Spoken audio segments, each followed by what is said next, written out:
Yılan terbiyeciliğinin tarihi çok eskilere dayanıyor. Bu mesleği biz babalarımızdan, onlar da dedelerimizden devralmış. Ne biz Marrakeşsiz olabiliriz, ne de Marrakeş bizsiz ve yılansız olabilir. Yüzyıllardır birbirimizi tamamlıyoruz. Bu yılanlar ekmek teknemiz. Onları Sahra çölündeki Oyum şehrinin bulunduğu bölgede eski usullerle yakalıyoruz. Fare, tavuk ve güvercin etiyle besliyoruz. Kobra yılanları çok tehlikelidir. Bir ısırışta insanı hemen öldürecek keskin zehre sahiptir. Babam kobra yılanı sokması sonucu öldü. Asırlardır kobra yılanları ile iç içe yaşayan Sahra insanları bile onları çok tehlikeli hayvanlar olarak kabul ediyor. Yılanların ömrü 1 ile 2 yıl arasında değişebiliyor. Onları yakalar yakalamaz eğitmeye başlıyoruz. Çünkü ömürleri kısa ve biz de bu kısa zamanda para kazanmak zorundayız. Tek geçim kaynağımız bu yılanlar. Gösterilerimize özellikle yabancılar çok ilgi gösteriyor. Seyrediyorlar, fotoğraf çekiyorlar ve bize verdikleri bahşişler de geçim kaynağımız oluyor.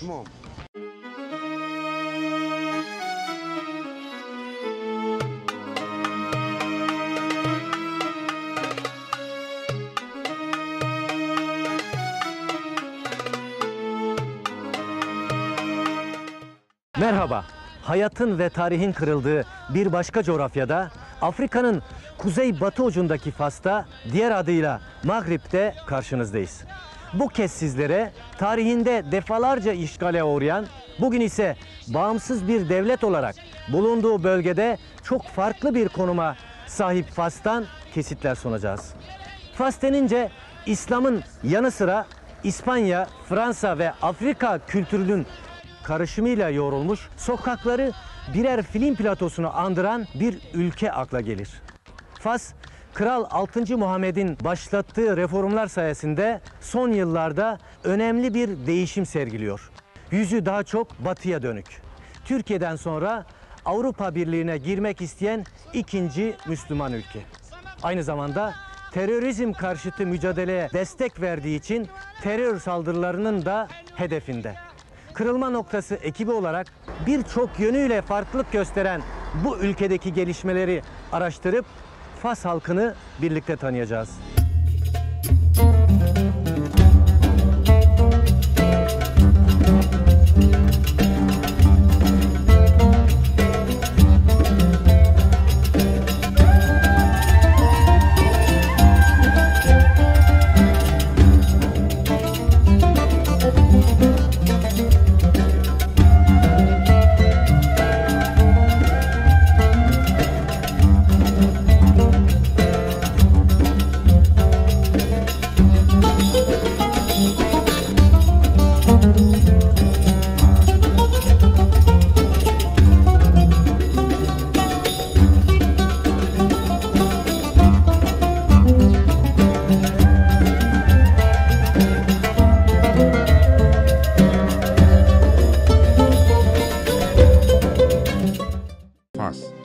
Tarihi binlerce yıl öncesine dayanan Afrika'nın kuzeybatı ucundaki en renkli ülke.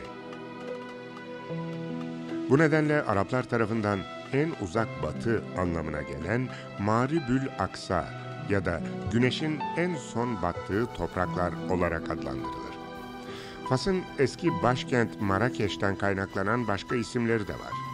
Uzun yıllar bu topraklarda sömürgeci güç olarak kalan İspanya, Marruecos, Fransa, Marok, İngilizce konuşan ülkelerde Morokko diye isimlendiriyor.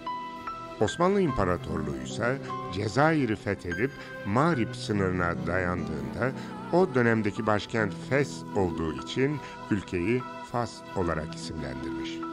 Böylece Fas'ın bütün isimlerinin kaynağı geçmişindeki başkentlerine dayanıyor. Tarihi boyunca işgaline uğradığı bütün ülkelerin kültüründen etkilendiği için bir anlamda doğuyla batının kavşak noktası haline gelen Fas, bugün sahip olduğu bütün çeşitliliğini ve çok renkliliğini aynen koruyor. Nüfusunun çoğu Müslüman. Din ve kökleri bakımından bir yanıyla Arap, bir yanıyla Afrikalı olmasına rağmen ne Arap ne de Afrika ülkelerine benziyor. Cebeli Tarık Boğazı'nın Avrupa kıtasından ayırdığı Fas, Avrupa'ya bu denli yakın.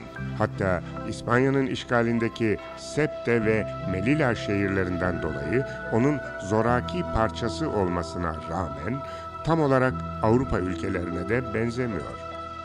Faslılar kendilerini kökleri Afrika'da olan, dalları ve yaprakları Avrupa'ya uzanan bir ağaca benzetiyorlar. Fas belki de bu özelliğiyle hem Doğu'nun hem Batı'nın hem de Afrika'nın izlerini taşıyan tek Müslüman ülke. Fas ne bildiğimiz Afrika ülkelerine benziyor ne de Müslüman Arap ülkelerine. Daha çok Fransa'nın etkisi görülüyor. Bu bağlamda Fas'ı nereye koyabiliriz? المغرب دولة لها 12 قرن في عمرها. Fas, tarihi 1200 yıl öncesine dayanan derin geçmişi olan bir ülke. İslam dünyasına baktığımızda geçmiş itibariyle iki büyük İslam devleti görürüz. Biri doğudaki Osmanlı İmparatorluğu, diğeri ise batıda başkenti Marrakeş ve Fes olan, şimdiki adıyla Mağrip olarak tanımlanan devlettir. Fas, çeşitli kültürlerden etkilendiği için doğudaki bazı özellikleri, Avrupa'ya yakın olduğu için de batının bazı özelliklerini taşıyor. Aynı zamanda Afrika içinde de kültürel bakımdan farklı bir yapıya sahiptir.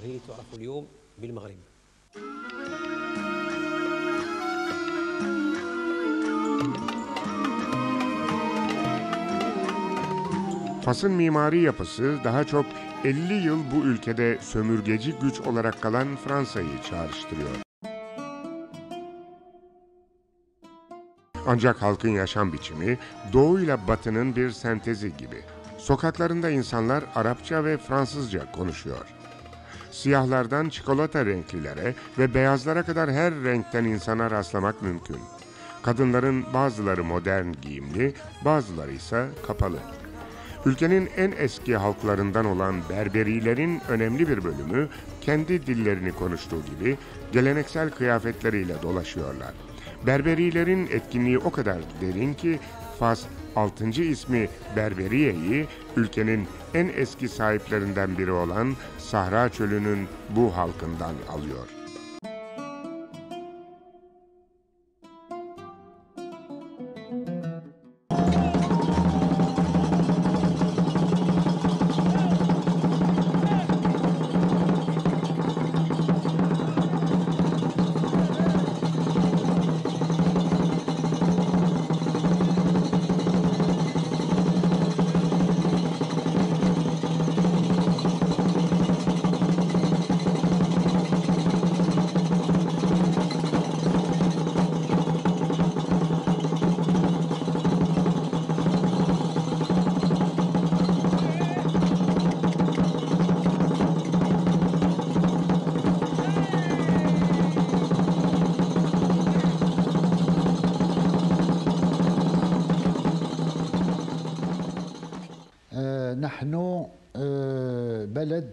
Fas, kültürel, dinsel ve medeniyet olarak büyük bir çeşitliliğe sahip.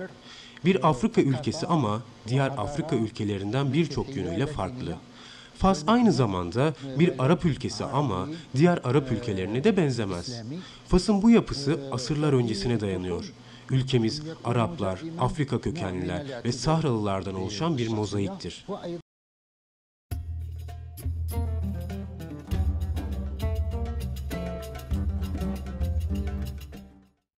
Fas, Doğu ile Batı'nın ortasında bir İslam ülkesi. Ancak Avrupa'ya da çok yakın. Toplumsal hayatımızda ise hem Doğu'nun hem de Batı'nın yaşam tarzına alışkınız. Bu da ülkemizin kültür zenginliğinin bir kanıtı.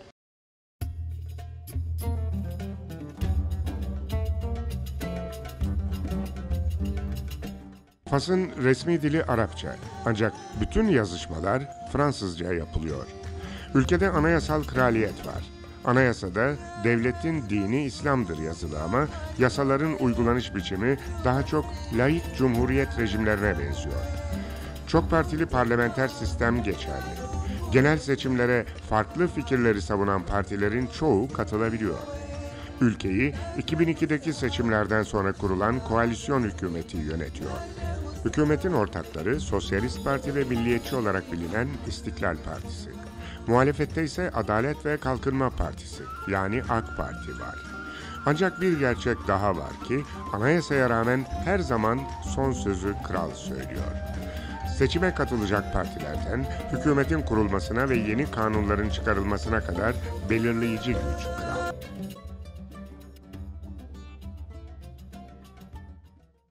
Efendim Fas'ta kraliyet var ama aynı zamanda serbest seçimler yapılıyor ve çok partili koalisyon hükümeti çıkıyor. Mesela siz de Sosyalist Parti'densiniz ve bu hükümetin bir üyesisiniz. Bu siyasi sistemin adı nedir?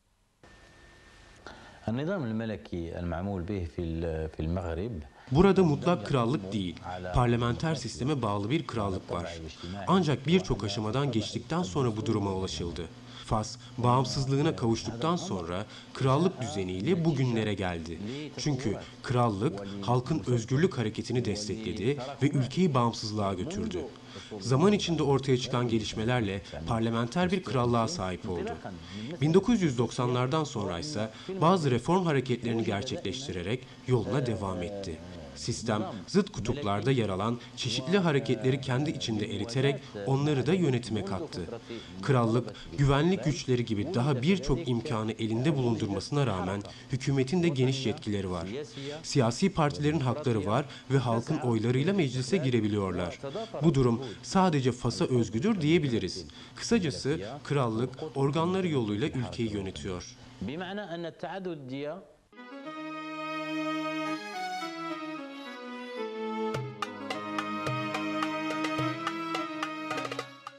7. yüzyılda Arap istilasına uğrayan Fas, asırlarca toprakları üzerinde kurulan hanedanlıklara ev sahipliği yaptı. Ancak 19. yüzyılın sonlarına gelindiğinde bu kez Avrupa ülkelerinin Afrika'ya yönelik sömürgeci akımından nasibini aldı. Ülkenin kuzey ve güney bölgesini İspanya, orta bölgesini de Fransa işgal etti.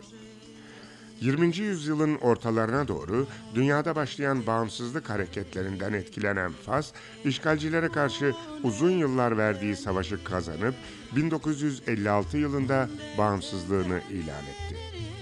Ve bu topraklar üzerindeki en eski hanedanlıklardan biri olan Alevi hanedanlığından 5. Muhammed bağımsız Fas devletinin ilk kralı oldu.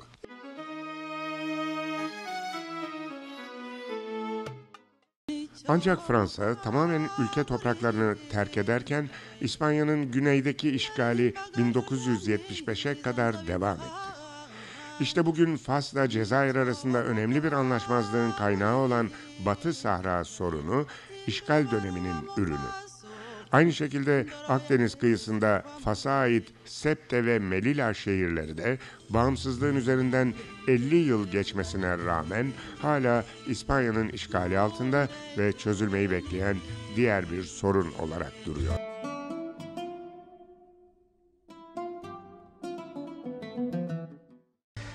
İspanya ile Septa ve Melilla şehirleriyle ilgili bir anlaşmazlığı var. Bu şehirler Fas'a ait olmasına rağmen şu anda İspanya'nın denetiminde. Nedir bu meselenin aslı?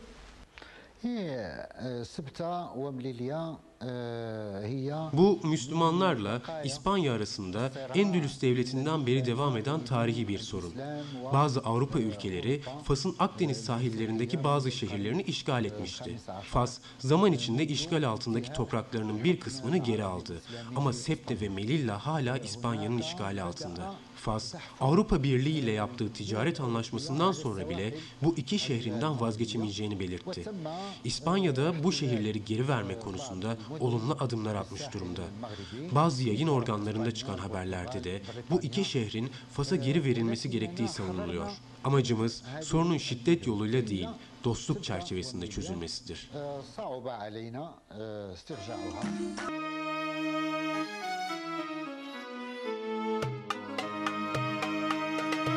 Hiçbiri Fas'ı Avrupa Birliği'ne girme isteğinden vazgeçiremiyor. Böylece Fas, Türkiye'den sonra Avrupa Birliği'ne girmek isteyen ikinci Müslüman ülke. Her şeye rağmen köklerine sıkı sıkı bağlı kalmayı sürdüren Faslılar aynı zamanda yeniliklere de açık. Hatta halkın çoğu Avrupa ile bütünleşmenin inançlarından ve geleneklerinden kopacağı anlamına gelmediğini savunuyor. Bu da Fas'ın kökleri Afrika'da olan dalları ve yaprakları Avrupa'ya uzanan bir ağaca benzetilmesini destekliyor.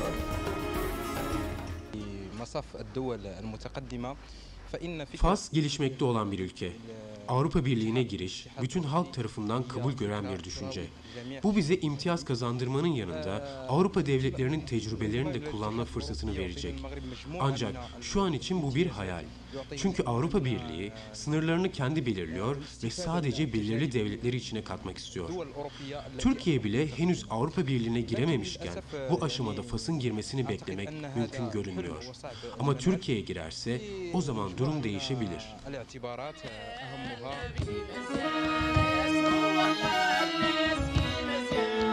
Özellikle Kral 6. Muhammed'in 1999'da ölen babası 2. Hasan'ın yerine tahta oturmasıyla başlattığı reformlar, Fas'ın Avrupa Birliği'ne girmek için önemli bir çaba harcadığını gösteriyor. Yeni kralın kendisinden önceki döneme ait antidemokratik uygulamaları soruşturmak için bir komisyon kurması ve kadınlara önemli haklar tanıyan yeni bir medeni kanun çıkarması bunun en önemli kanıtı.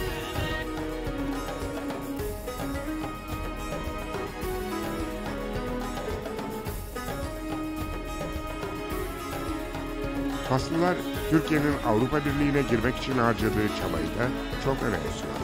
Bu kapının kendilerine açılabilmesi için Türkiye'nin önemli bir rol oynayacağının bilincinde. Efendim, Fas Müslüman bir ülke. Türkiye'den sonra Avrupa Birliği'ne girmek isteyen ikinci ülke aynı zamanda. Neden Avrupa Birliği'ne girmek istiyor? Bu bir. İkincisi, Türkiye'nin Avrupa Birliği sürecindeki çabasını nasıl karşılıyorsunuz? Fas'ın durumu bazı bakımlardan Türkiye'den farklı. Fas, Avrupa Birliği'ne girmek için geçmişte talepte bulunmuştu. Şimdi ise imtiyazlı ortaklık isteği var. Fas ve Türkiye'nin demokratikleşme ve ekonomik gelişmeler konusunda benzerlikleri var. Coğrafi yapıları bakımından da yakın konumda bulunuyor. İşte Avrupa'ya ilgi duymaları da bu durumdan kaynaklanıyor. Efendim, Türkiye ve Fas Avrupa Birliği'ne girdiği takdirde Müslüman dünyasına nasıl bir yol açmış olacak? Türkiye'nin Avrupa Birliği'ne girmesi, onun Müslüman dünyasından ayrılması anlamına gelmiyor. Hatta bu durum, diğer İslam ülkelerini demokrasi konusunda yeni bir oluşum içine sokar. Yenilikler konusunda büyük kapılar açar. Şu anki durum bile büyük bir başarı sayılır.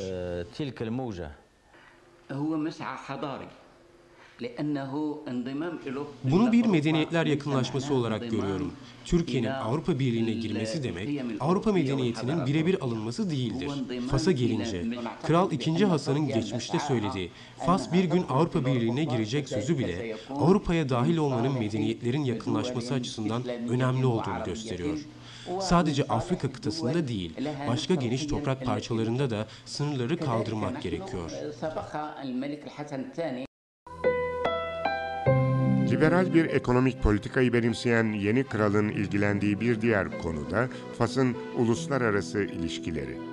2002'de yapılan seçimlerden sonra genç teknokratların ağırlıkta olduğu hükümeti destekleyen 6. Muhammed, insan hakları ve demokratik reformlar konusunda oldukça hassas davranıyor. Ancak muhalif partilerin hükümeti eleştirebildiği ülkede krallık düzeninin, İslam'ın ve Cezayir'le yıllardır çözülemeyen Batı Sahra sorununun eleştirilmesi kesinlikle yasak.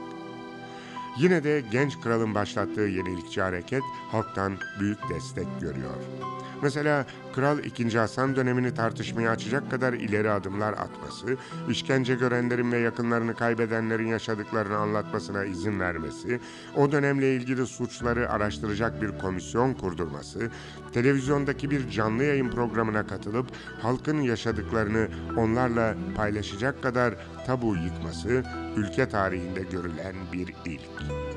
Genç kralın halk arasında dolaşması, ata binmesi, camide namaz kıldıktan sonra cemaatle tek tek el sıkışıp hal hatır sorması, geçmiş dönemdeki krallara göre halka daha yakın biri olduğu izlenimini veriyor. Efendim, 2. Hasan dönemiyle şimdiki dönem arasında ne tür bir fark var? İki dönem arasında büyük fark var. Kral II. Hasan, Fransızların işgal dönemini yaşadı. Fransa'ya karşı verilen mücadeleyi bilen biriydi. Kral 5. Muhammed öldüğünde yerine o geçti. Ve o dönemler Fas tarihinin en zor dönemleridir. Ülke bağımsızlığını yeni kazanmıştı. Ama yönetimi ele geçirmek isteyen güçlerle iç mücadele vardı. Kendisine karşı birçok kez darbe düzenlendi. Darbeciler ve onları destekleyenler için önlemler alınırken ister istemez totaliter bir rejim uyguladı. Bu da onun tarihte kanlı hükümdar olarak anılmasına neden oldu. Demokrasiden bahsetmek zordu. Kral 6. Muhammed dönemi ise Fas için beyaz bir sayfadır.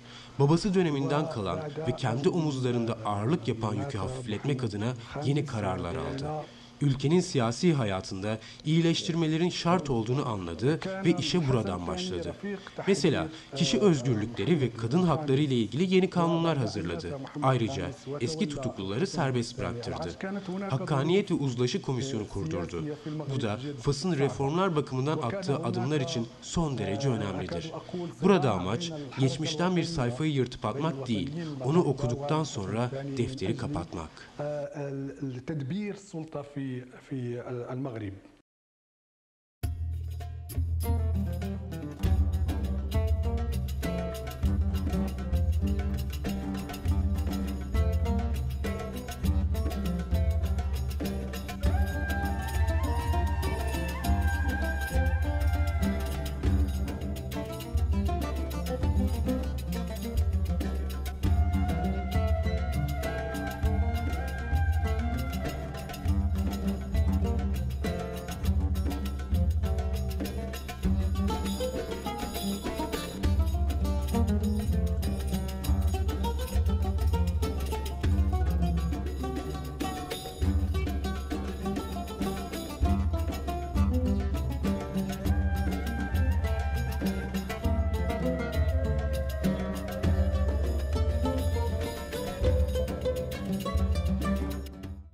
Avrupa Birliği'ne girmek için son yıllarda hızlı bir değişim içine giren Fas'ta, kralın isteği üzerine atılan bir diğer olumlu adımsa kadın hakları. Kadınların eski geleneklerden kalma evlenme yaşının yükseltilmesi, belki de toplumsal bir yaranın iyileştirilmesi konusundaki en önemli gelişme olarak değerlendiriliyor. Bununla birlikte kadının hem toplum hem de aile içindeki önemini artıracak düzenlemelerinde yapılması içte ve dışta çok olumlu karşılanıyor.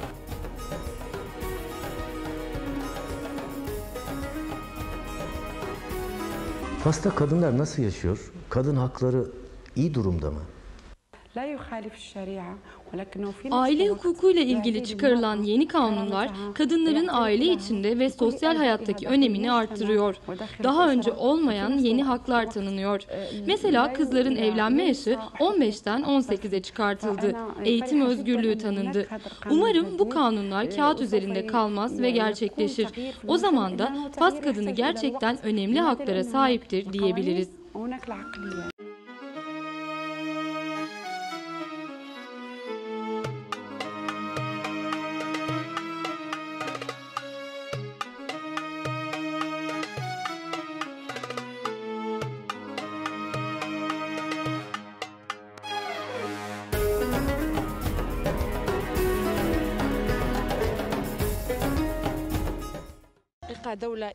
Önceki dönemlerde kadınlar özgürlük konusunda birçok sıkıntı çekti.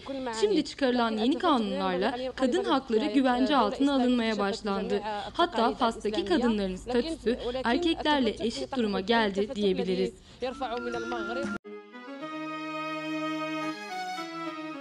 Birçok konuda yüzü batıya dönük olan Fas, son yıllarda dünya çapında hortlayan terörle mücadeleye destek verdiği için terörün hedef tahtasında olan bir ülke. 2003 yılının Mayıs ayında ülkenin tarihi ve turistik şehri Casablanca'da patlayan bombalar 36 kişinin ölümüne, çok sayıda insanın da yaralanmasına neden oldu. Terör eylemlerini gerçekleştirenlerin Fas vatandaşı olmaları halk tarafından tepkiyle karşılanıyor ve radikal bazı çevreler dışında bu tür eylemler kesinlikle kabul görmüyor. Ülkeye turist akını devam ediyor. Terör tehlikesine rağmen diğer ülkelerde görülen sıkı tedbirler turistleri de yerli halkı da rahatsız edecek kadar göze çarpmıyor. Fas bir de terör saldırılarına hedef oldu. Neden?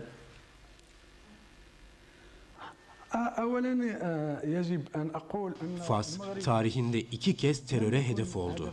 Birincisi, 1994'te Marrakeş'te bir otele silahlı saldırı yapıldı. İkincisi ise 16 Mayıs 2003'te radikal bir İslami örgüt tarafından Casablanca'da düzenlendi. Saldırıya katılanlar, gecekondularda yaşayan, beyinleri yıkanmış kişilerdi. Fas'ın batıya dönük yüzü ve terörle mücadeleye destek vermesi bazı güçleri rahatsız etti. Fas, halkıyla birlikte bu tutumunu sürdürmeye kesin kararlı.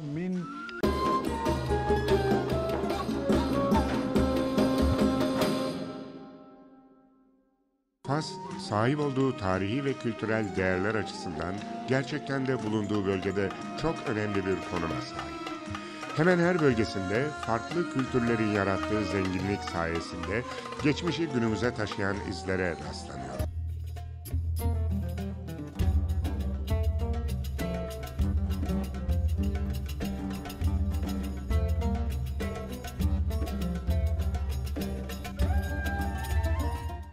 ...32 milyon nüfuslu ülkede halkın %90'ından fazlası Müslüman ama Yahudiler ve Hristiyanlar da yaşıyor.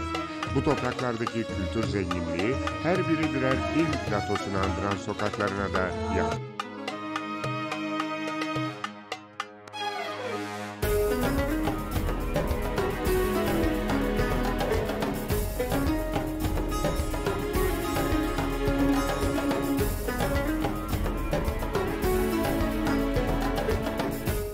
Fas'ın bu özelliği filmlere konu olacak kadar önem kazanıyor. Mesela Humphrey Bogart'la Ingrid Bergman'ın oynadığı Casablanca filmi hala birçoğumuzun hafızasındaki yerini koruyor.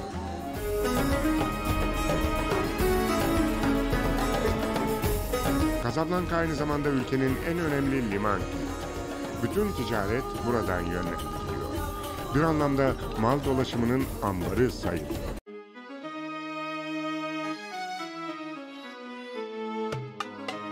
Şehrin kenar mahallelerinde kurulan açık pazarlarda her türlü mal satılıyor.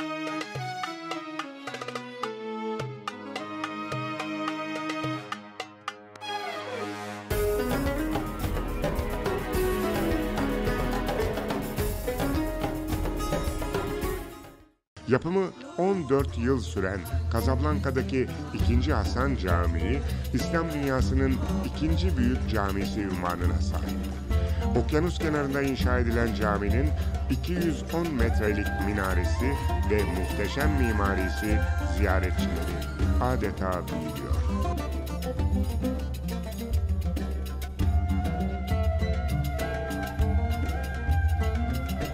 Ülkenin her yanında sömürge dönemlerinde Fransız ve İspanyolların yaptığı binaların hemen yanı başında yükselen yenileri de aynı tarz mimariden esinlenerek yapıldı.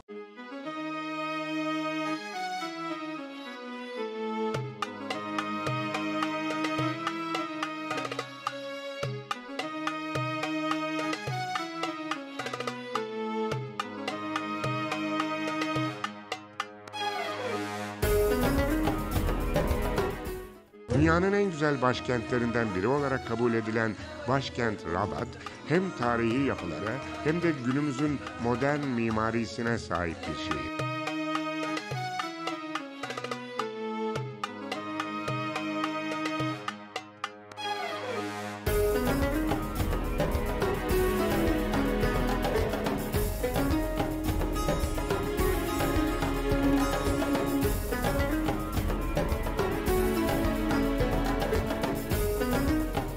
Şehir Medine, küçük dükkanların bulunduğu en kalabalık alışveriş merkezi.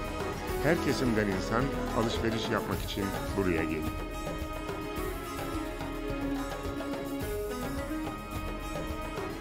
Şehri ikiye bölüp Atlas Okyanusu'na dökülen Rak-Rak Nehri, balıkçıların ekmek noktası. Rabat'ın balık ihtiyacı bu nehirden karşılanıyor.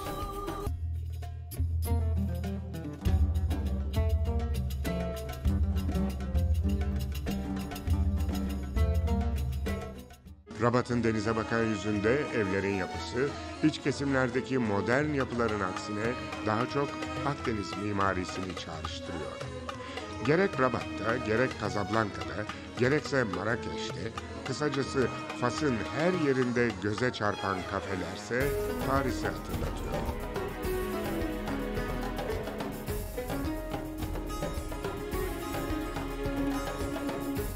Ancak bir de Fas'ın öteki yüzü var. Modern şehirlerin ortasında kurulu gecekondu mahallelerinde on binlerce insan yoksulluk sınırının altında yaşıyor.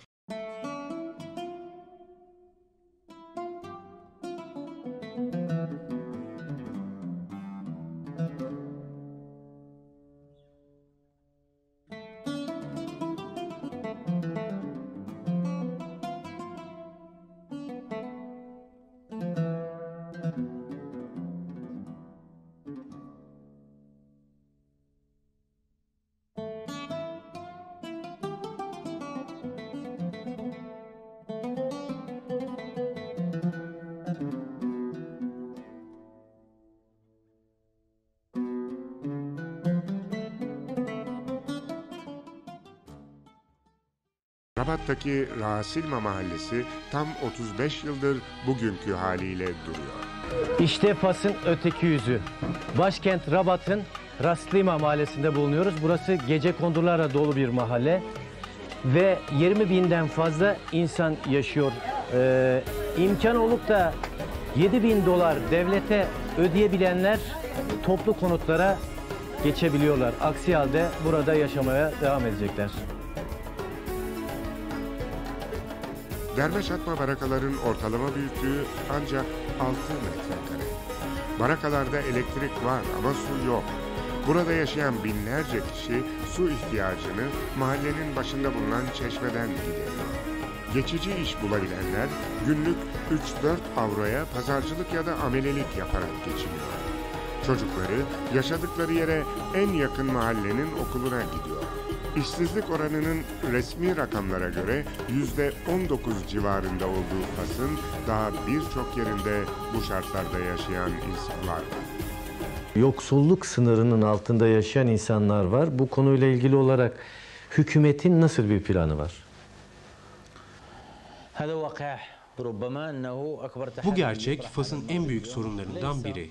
Bu sorun demokratikleşme sürecinin tamamlanması ve insanların refaha kavuşmasıyla mümkün olacak. Ekonomik olarak büyük reformlara başladık. Aynı şekilde siyaset ve turizm konularında da reformlar yapılıyor. Tanca'da büyük bir liman açılmak üzere. Toplumda ekonomik olarak bir rahatlama olması için çalışıyoruz. Böylece çeşitli iş sahaları açılacak ve bir birikim ortaya çıkacak. Barınma konusunda bir yıl içinde 100.000 konut hizmete girecek.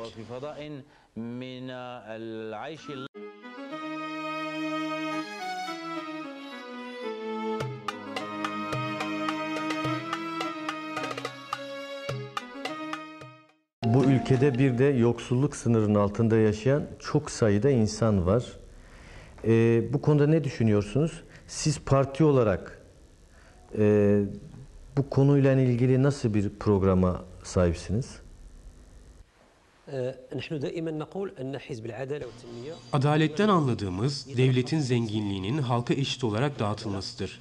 Fas aslında zengin bir ülke ama bu zenginlik çok az bir kesim tarafından kullanılıyor. Bunu kabul etmiyoruz.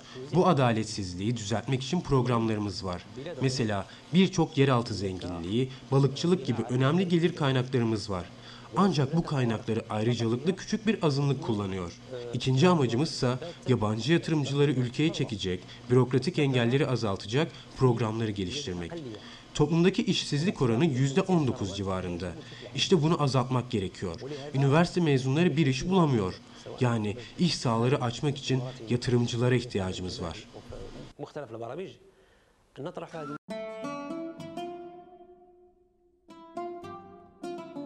Fas denince ilk akla gelen belki Casablanca'dır.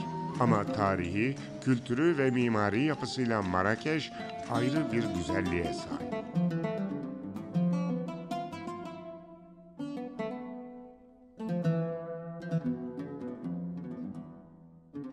Fas'ın geçmişinde uzun yıllar başkentlik yapan Marrakeş, üzerinde kurulu olduğu toprağın kırmızı olması nedeniyle Kızıl Şehir olarak da anılıyor.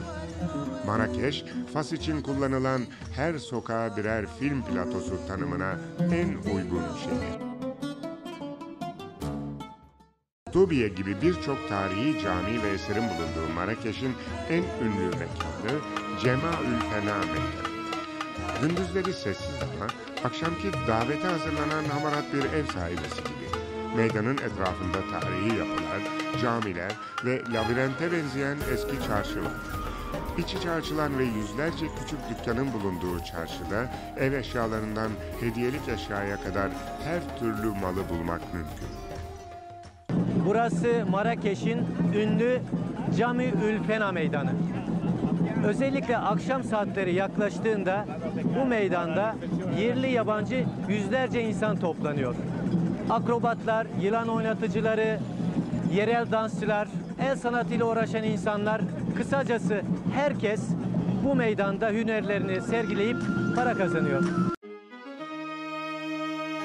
Akşam saatleri yaklaştığında Cemaül Fena Meydanı'nda hareketlilik başlıyor.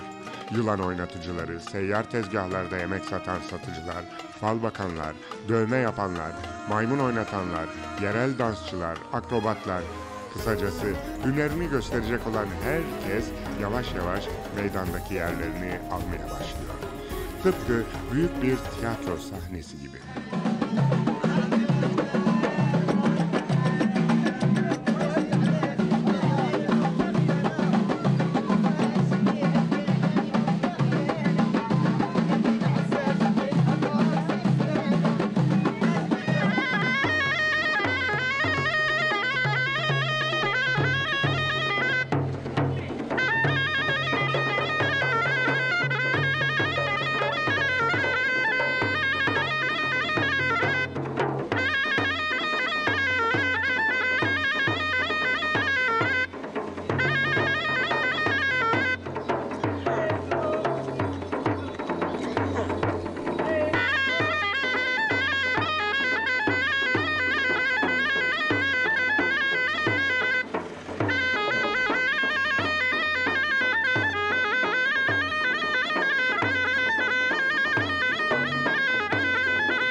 Güneş batmaya yüz tuttuğundaysa artık yerli ve yabancılarla dolup taşan Cemaül Fena Meydanı'nın o anki manzarasına bakınca yüzlerce yıl öncesinin Marrakeş'inin günümüze taşındığını görüyorsunuz.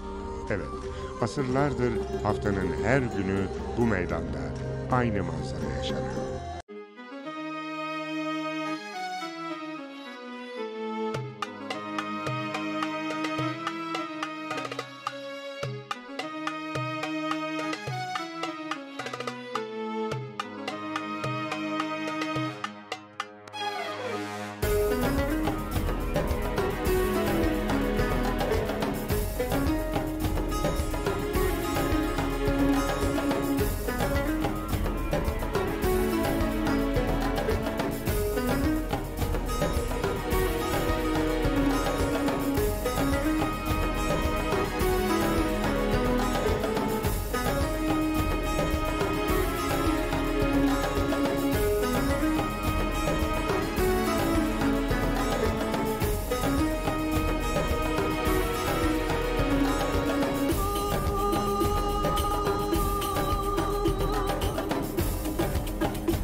Fas'ta gördüklerimiz bizi bazen doğuya, bazen batıya, bazen de Afrika'ya götürdü sanki. Doğu ile batı kültürlerinin kavşak noktası olan Fas, Müslüman olmasına rağmen ne Arap ne de Afrika ülkelerine benziyor. İnsanın aklı da bu noktada karışıyor. Ülkede kraliyet var ama çok partili parlamenter sistem de var. Yeni kral bir yandan babasının dönemini tartışmaya açacak kadar ileri adımlar atıyor. Diğer yandan koalisyon hükümetine rağmen son sözü yine kendisi söylüyor. Fas'ta Fransız mimarisi ağırlıkta ama İslamiyet'in muhteşem eserleri insanı büyülüyor. Fas, Avrupa Birliği'ne girmek için uğraşıyor. Ancak çok sayıda insan da hala yoksulluk sınırının altında yaşıyor. Bunlar bizim gördüklerimiz. 2 hafta sonra yine aynı gün ve saatte hayatın ve tarihin kırıldığı bir başka coğrafyada görüşmek üzere, sevgiyle kalın.